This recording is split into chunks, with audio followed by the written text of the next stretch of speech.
Hello guys, welcome to my channel. Today we are going to see how to fix a Windows 11 screen flickering problem.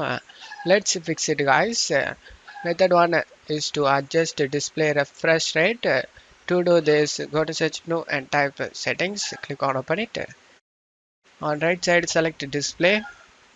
You just need to scroll down under related settings. Select advanced display. Choose a refresh rate, click on this drop down and select 60 Hz and see if that resolves the flickering issue. If this method doesn't work, then let's move on to the method 2 guys. Method 2, you just need to go to search menu and type device manager, click on open it. You just need to expand the display adapter section and right click on where graphics card driver and select update driver. Select search automatically for drivers. Select search for updated drivers on Windows Update. Select check for updates, and if you have any pending updates listed over here, then you just need to update it and make your operating system up to date guys. After getting your up to date, just close stuff here. Now you just need to restart your PC. After restarting your PC, you can check if the problem solved or not. If the problem not solved, let's move on to the method 3 guys.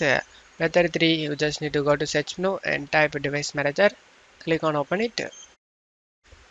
Expand the display adapter section and right click on where graphics card driver and select update driver.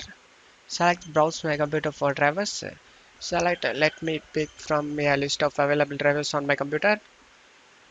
In here you just need to select your graphics card driver model and after that select next.